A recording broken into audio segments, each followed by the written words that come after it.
Olá, meus irmãos e minhas irmãs, que a paz de Deus, que excede todo entendimento, guarde os vossos corações em Cristo Jesus. Quando o tempo revela o que o coração precisa aprender. E se aquilo que você esperou tanto estiver, na verdade, ensinando você a amadurecer.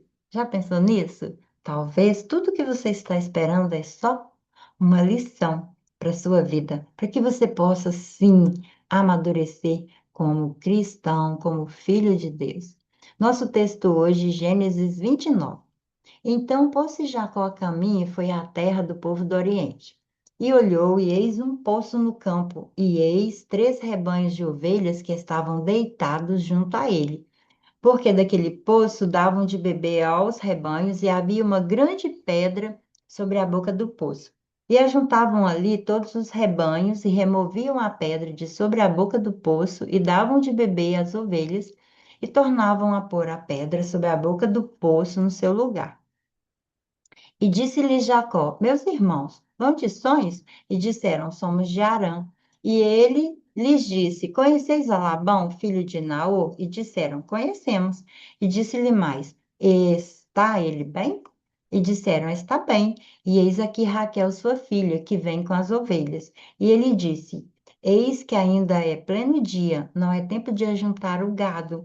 Dai de beber as ovelhas e ide a apacentá-las. E disseram: Não podemos, até que todos os rebanhos se ajuntem e removam a pedra de sobre a boca do poço, para que demos de beber às ovelhas. Estando ele ainda falando com eles, veio Raquel com as ovelhas de seu pai, porque ela era pastora. E aconteceu que, vendo Jacó a Raquel, filha de Labão, irmão de sua mãe, e as ovelhas de Labão, irmão de sua mãe, chegou Jacó e revolveu a pedra de sobre a boca do poço e deu de beber às ovelhas de Labão, irmão de sua mãe. E Jacó beijou a Raquel e levantou sua voz e chorou. Jacó anunciou a Raquel que era irmão de seu pai e que era filho de Rebeca. Então ela correu e anunciou a seu pai. E aconteceu que, ouvindo Labão as novas de Jacó, filho de sua irmã, correu-lhe ao encontro e abraçou, beijou, levou à sua casa, e ele contou a Labão todas essas coisas. Então Labão disse: Verdadeiramente és tu o meu osso e a minha carne. E ficou com ele um mês inteiro. Depois disse Labão a Jacó: Porque tu és meu irmão, has de servir-me de graça? Declara-me qual será o teu salário? E Labão tinha 2 filhas, o nome da mais velha era Lia e o nome da menor Raquel. Lia tinha olhos tenros, mas Raquel era de formoso semblante e formosa à vista. Jacó amava Raquel e disse Jacó: 7 anos te servirei por Raquel, tua filha menor. Então disse Labão: Melhor é que eu te dê a ti do que dê a outro homem. Fica comigo. Assim serviu Jacó 7 anos por Raquel, e estes lhe pareceu como poucos dias pelo muito que a amava. E disse Jacó a Labão: Dá-me minha mulher, porque meus dias são cumpridos, para que eu me case com ela. Então reuniu Labão todos os homens daquele lugar e fez um banquete.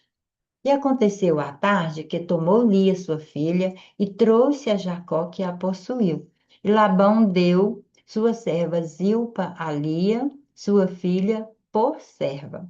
E aconteceu que pela manhã viu que era Lia, pelo que disse a Labão: Por que me fizeste isso? Não te tenho servido por Raquel? Por que então me enganaste? E disse Labão: Não se faça assim no nosso lugar, que a menor se dê antes da primogênita.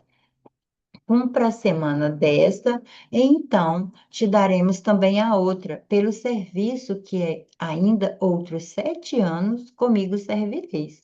E Jacó fez assim, e cumpriu a semana de Lia, então lhe deu por mulher Raquel, sua filha. E Labão deu sua serva Bila por serva a Raquel, sua filha. E possuía também a Raquel, e amou e possuiu também a Raquel, e amou também a Raquel mais do que a Lia, e serviu com ele ainda outros 7 anos. Vendo, pois, o Senhor que Lia era desprezada, abriu sua madre, porém Raquel era estéril. E concebeu Lia e deu à luz um menino e chamou seu nome Ruben, pois disse: Porque o Senhor atendeu a minha aflição, por isso agora me amará meu marido. E concebeu outra vez e deu à luz um filho, dizendo: Porquanto o Senhor ouviu que eu era desprezada, e deu-me também este, e chamou o seu nome Simeão. E concebeu outra vez e deu à luz um filho, dizendo: Agora esta vez se unirá meu marido a mim, porque 3 filhos lhe tenho dado. Por isso chamou o seu nome Levi. E concebeu outra vez e deu à luz um filho, dizendo: Esta vez louvarei ao Senhor. Por isso chamou o seu nome Judá. E cessou de dar à luz. E aqui finalizamos o capítulo 29. Vamos para esse lugar de como eu posso tirar lições desse texto. O encontro de Jacó no poço traz esse lugar de expectativas, de o que é que eu vou encontrar, como será esse lugar com meu tio. Jacó encontra Raquel, se apaixona por Raquel. O poço na Bíblia representa encontros que mudam destinos. Sempre se encontravam alguém no poço. Raquel também encontra com Jacó. Assim, quando Eliezer, quando foi buscar uma esposa para Isaac, também encontrou com ela no poço. Então, nossos desejos legítimos precisam passar pelo crivo do tempo, da maturidade emocional, de aprendermos ao longo do processo o que é que isso representa em nossa vida. E aqui nós vemos o trabalho de Jacó prolongado e o engano. De novo, Jacó passa por esse lugar. Ele trabalha 7 anos por Raquel, mas recebe Lia. Ele é enganado. Ele enganou um tempo, agora ele é um enganado. A vida muitas vezes nos confronta com os nossos próprios padrões para nós crescermos, aprendermos, para ter em nossa vida esse lugar de se olhar, de se perguntar como que eu posso melhorar. Lia era invisível para Jacó. Jacó amava Raquel. Lia viveu uma dor imensa nesse casamento. Ela vive uma dor de não ser escolhida. Ela fala disso toda vez que ela tem um filho. Ela sempre diz: Meu marido vai ficar comigo agora. Deus vê a aflição de Lia e ele dá para ela pelo menos esse lugar de ter filhos, de embalar os filhos, de ter esse lugar gostoso. Deus se revela especialmente àqueles que se sentem esquecidos, rejeitados, magoados, traídos, humilhados. Deus tem se revelado a você de que forma? Qual é o lugar que Deus tem te curado? Ou qual o lugar que Deus precisa te curar? Ou qual o lugar que Deus está trazendo para você desafios para te ensinar, para te amadurecer? Raquel ama, Raquel espera, Raquel é frustrada, Jacó também. Jacó é amada, mas ela enfrenta a esterilidade.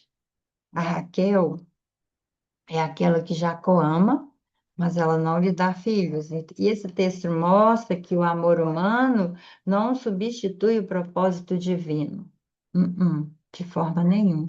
Nem sempre o que desejamos vem no tempo que imaginamos, mas Deus trabalha assim. Deus trabalha em todos os momentos.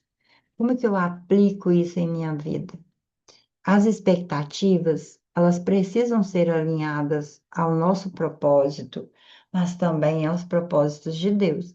Enganos não vão passar despercebidos na nossa vida. Deus vê quando somos magoados, Deus vê quando somos enganados, Deus vê quando estamos invisíveis, Deus vê quando temos uma dor para que Ele nos auxilie. Processos longos, longos, longos produzem maturidade. E muitas vezes o processo não precisa ser longo, eu posso aprender muito, muito, muito, muito antes, para não ficar durando uma eternidade os meus processos. O que Deus pode estar tratando em você nesse momento de espera. Pare para refletir sobre isso. O que que será que Deus está tratando em minha vida nesse momento, com tudo isso que está me acontecendo? E como que eu posso usar a sementinha espiritual agora? Identifique essa área, identifique a área que você está esperando. O que é que está acontecendo aí na sua vida? Ore, ore pedindo a Deus maturidade, maturidade emocional, espiritual, maturidade relacional. E entregue as expectativas irreais a Deus. Muitas vezes eu crio expectativas demais e elas me frustram. As expectativas frustram demais as relações, frustram as nossas vivências. Às vezes eu espero demais do outro, o outro não vai fazer. Eu é que tenho que fazer. Confia no processo. Não desperdice o processo de Deus na sua vida. Deus usa o tempo para formar corações que sustentam a promessa. E quem sabe não é o seu tempo agora. Vamos orar? Pai, muito obrigado pelas tuas promessas na minha vida. Muito obrigado por me ensinar a assim aprender com todos os processos que o Senhor traz para a minha vida. Mas eu quero te pedir também que o Senhor me traga discernimento para eu entender cada vez mais rápido os teus processos, para que eu possa amadurecer sempre, crescer espiritualmente, ter uma espiritualidade mais firmada em Ti, não nos homens, não na vida desse mundo, não nas pessoas, mas em Ti, mas que eu possa sempre buscar de Ti esse discernimento. Oro para todos os irmãos e irmãs que eles sejam alcançados nesse lugar também, que eles aprendam a viver todos os momentos que o Senhor deseja para a vida deles, entendendo que o Senhor quer ensinar, não punir, não castigar, não trazer para a vida deles coisas ruins, mas ensiná-los a crescer espiritualmente. Eu oro no nome de Jesus, amém. Senhor, abençoe sua casa, sua vida, sua família, seus momentos, seus processos e te dê condição de aprender cada vez mais com Ele, trazendo para a sua vida amadurecimento espiritual, fortalecimento na palavra de Deus. Que Ele te abençoe sempre. Até nosso próximo momento de leitura bíblica.